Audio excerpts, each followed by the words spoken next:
उद्धव साहेब, राजसाहेब जे म्हणतात त्या 100% तथ्य आणि सत्य आहे. पण मराठी माणूस जेव्हा जेव्हा भडकला, पेटला, तेव्हा महाराष्ट्रामध्ये परिवर्तन झालेलं आहे अनेकदा. मग सत्ता परिवर्तन असेल, सामाजिक परिवर्तन असेल. पण आजही त्या पद्धतीनं तुम्हाला मराठी माणूस पेटलेला दिसतोय का? एक लक्षात घ्या की मराठी माणूस पेटला तेव्हा संयुक्त महाराष्ट्र झाला. मुंबई महाराष्ट्राला मराठी माणसाने मिळून दिली. मधला जो काळ होता 60 ते 66 जर माझा आवाज 60 ते 66 ह्याच्यामध्ये आत्ता जी राजनी सांगितली ती परिस्थिती निर्माण झालेली. मराठी माणूस खचून गेला होता, आत्मविश्वास गमावला होता आणि त्याच्यात एक ताकद चैतन्य निर्माण करण्यासाठी शिवसेनेची स्थापना झाली.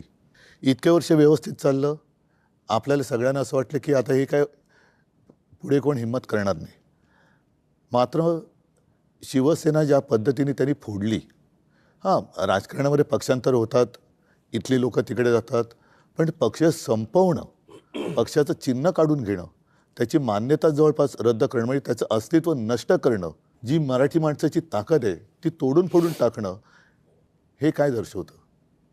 म्हणजे ठीक आहे ना, मी मागे पण म्हटलं की युत्या होतात, आघाड्या होतात, आघाड्या तुटतात, युत्या तुटतात, पुन्हा मग ते पक्ष एकत्र येऊ शकतात. पण पक्ष संपवत आहे हा कोणता प्रश्न?